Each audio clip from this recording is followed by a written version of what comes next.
Now then, people, it's Joe, All Leeds TV, and yeah, it's your Sheffield United review. On the floor, absolutely gutted. Such a massive game, and it's a bitter pill to swallow, the fact that we've lost it. And look, we did not deserve to lose it, not at all. We had the lion's share of possession, loads of shots.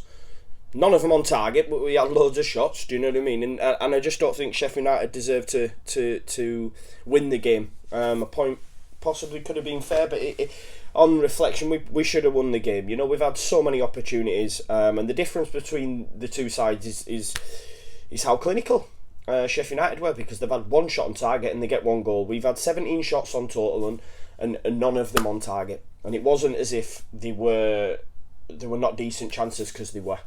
You know, there's the opportunity for Bamford. I think Craney gets in front of him. Roberts has a header in the first half as well, which from the cop it looked like it were going in. It was like it was in slow motion. But the big one for me was Jack Harrison. I think Jack Harrison should score. If we have Roberts, Bamford, Roof, anyone else in that position with that ball, it's in the back of the net for me. Yeah, and it's a massive chance. And look, we dominated that first half. We just didn't take our chances. I think everyone will feel like that. I heard it loads at half time. I heard it loads after the game. I heard it loads on the supporters bus. Everyone is so frustrated because we didn't deserve to lose the game. Like I said, we dominated that first half. It wasn't until the last 5-10 minutes where Sheffield United came into it, and they had a few opportunities. I thought the ref had a shocker. Baldock should get sent off for the foul on Janssen. Any ball where it's run away for you and you're diving in, you should be getting a red, in my opinion. You know, and I thought as well, Billy Sharp got away with a few, because it wasn't until he made 4 or 5 fouls before he got a yellow card. And I said to my partner, I said, listen, I understand the importance. It's a derby, it's a big game. You know, the complexion in terms of where we are in the top two. The top half of the table. But if the blatant fouls, give cards for them. Do you know what I mean? I understand you want to keep them in your pocket, and I swear to God, he couldn't wait to get the red out for Kiko's. And if you watch the highlights on Sky, if you get a chance to, you'll see it's like he's got a little grin on his face.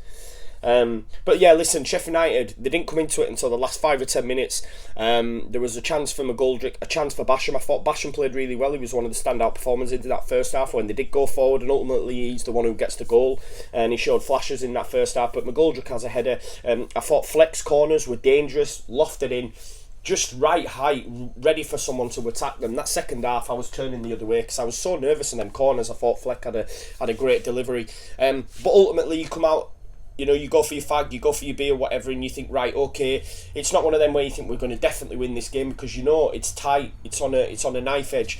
But you know, for me, it was there for the taking, and it was down to our inefficiency in front of goal that we didn't do that.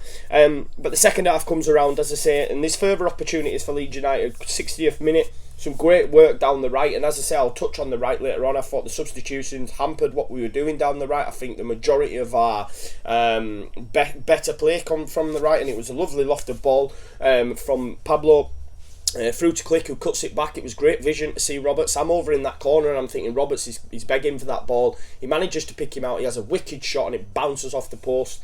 Very unlucky. One thing I will say, Roberts' reaction, he had his hands on his head and the ball was still in play, and these are sort of things that frustrate me as a fan. I'm like, the ball's still in play, get on it. And it isn't long after where Sheffield United get the winner, the only goal of the game, and their only shot on target. And that's the difference between the two sides. Ultimately, that is the difference. There was a ball over the top. Cooper doesn't deal with it, and Billy Sharp does what he does best. He did it with the sending off, and he does it with the goal. He hassles and harries, and basically he manages to nick it.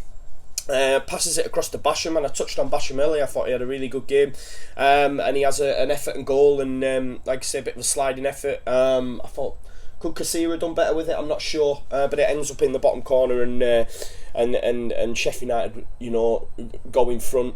And you knew at that point, you know, John in front of me turned around and said, it's just not fair, man, because it isn't. That's what I feel like. It's just not fair, because they didn't deserve to be in front. I thought the subs didn't work for me. The thing of someone in front of me said, is Clark on the bench? And I was like, yeah, we'll see Clark. But ultimately, I knew that we'd see Dallas, and I knew that we'd see Douglas, because these are the sort of substitutions Bielsa likes to make. But I think Putting Alioski at left wing, you're losing something. I'd much rather he brought Clark on, for example. Put Clark on the right and put Pablo out on the left if you're going to take Harrison off. I thought Douglas had a poor game when he came off, and I think you lose something from Alioski when he's playing at left wing. He's so much better at left back with the game in front of him. And as I touched on earlier, I thought the majority of the better of our play came from the right hand side. I understand bringing Clark on 100%. No one utilised him enough. There was a chance we had the ball right at the end of the game and I'm screaming, get it out to the right, and Pablo went left. But ultimately, I thought Ayling was having a really good game. If you're going to bring Clark on, you should have left Ayling on, because I thought the combination of Dallas and Clark just did not work. I thought Dallas was poor when he came on. And when you're going after a game, he's not the substitution for me. Personal opinion. I said it to the lad in front of me and he said, yeah, but he's been good when he's come on. I understand that. And listen, in Bielsa we trust. There was one, for example, Dallas gets in on the edge of the box and he could have passed it to Pablo, who in that position's probably going to hit the target, but instead he decides to have a go, and it was just poor. And then 86 minutes, Jansen's chance. Oh wow. Inches away, you know. I thought he did a good job when they moved him up. I thought he was a bit today, you know, sometimes he's a bit what's the word I'm looking for? You know, just I can't think of the word I'm looking for. Sorry, I'm just absolutely gutted. But it was a little bit frustrating at times today. I thought he gets sometimes his passion overrides, and it was a little bit like last time when he's on the floor a lot as well. You just like, fucking get up, Jansen, man, for God's sake. And I understand if he's in a bad way, then fair enough, you might not agree, but I think you understand where I'm coming from. But yeah, he has the chance, and I thought he did well up there, as I say, and it's inches wide, and you just know it wasn't going to be our day at that point. Like I say, to the amount of possession that we had, and to register 17 shots and not get one on target is brutal, and that's why we didn't win the game. And ultimately, it could cost us. Listen, there's 8 games left to go. That's one thing I do want to say. Let's not get carried away. After the QPR game, everyone was on the floor and said it's game over. It's one game and we're only 1 point. If we win the game, it's massive because it gives you 5 points. And if Sheffield United drop a point here and there, then it's a massive gap. But ultimately, we've lost the game. But we are in third and it is only a point. We must remember that. Some good news coming out, obviously. Casilla, I automatically assumed it would be a 3-game ban with it being a straight red. But apparently, if it's for a professional foul, it is only 1 game. So we're only going to miss him for the Millwall game. He was a little bit at sea, weren't he? But again, it was an error by Cooper. That's 2. I've seen some comments on Facebook and Twitter. Bang out of order. Cooper for me, Cooper and Jansen together are an absolute rock, arguably on their day the best centre-back partnership in the division.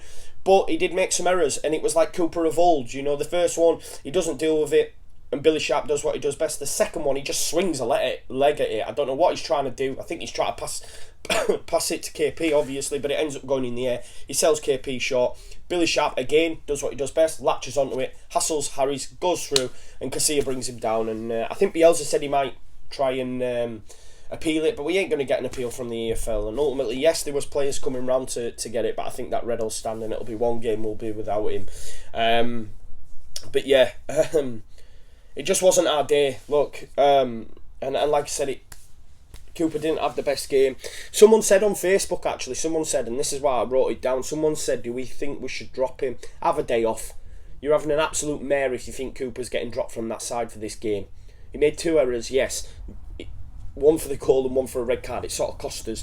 But there you go. Listen, we just didn't deserve to lose, and it's a bitter pill to swallow, and I'm absolutely gutted, and it's ruined my weekend. Do you know what I mean? It means a lot to me and a lot to you guys as well, and I understand that, and it's a massive game. But listen, we've got 8 more games left to go. Plenty of points to play for.